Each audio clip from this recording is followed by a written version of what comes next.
अब देख रहे हैं धनक टीवी और मैं हूं आपके साथ उज़मा। बढ़ते हैं सिंध की खबरों की जानिब।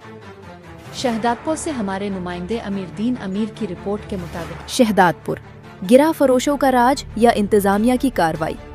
कम निर्खों में सब्जी बेचने वाला बागड़ी गिरफ्तार, शहरियों का एहतजाज।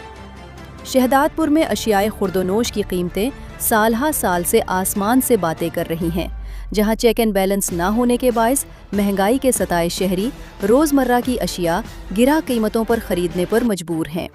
रमज़ानुल मुबारक की आमद पर डिप्टी कमिश्नर की खुसूसी हिदायत के बाद मकामी इंतज़ामिया ने गिरा फरोशों के खिलाफ क्रैकडाउन का आगाज़ किया और शिकायती सेल भी कायम कर दिया है, जिसमें शहरियों से अपील की गई है कि वो मुकर्ररा निर्खों से ज़ायद वसूली पर शिकायत दर्ज करवाएं।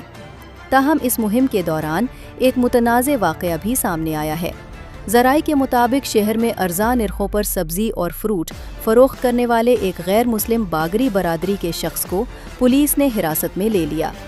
अवामी हलकों का कहना है कि मज़कूरो शख्स सरकारी रेट लिस्ट से भी कम कीमत पर सामान बेचकर गरीब अवाम को रिलीफ दे रहा था, जो गिरा फरोश माफिया को हज़म ना हुआ। दूसरी जानिब शदीद अवामी एहतजाज के बाद पुलिस ने मौक़िफ़ इख्तियार किया है कि गिरफ्तारी सस्ता सामान बेचने पर नहीं बल्कि मनी लाउड स्पीकर के गैर कानूनी इस्तेमाल पर अमल में लाई गई है।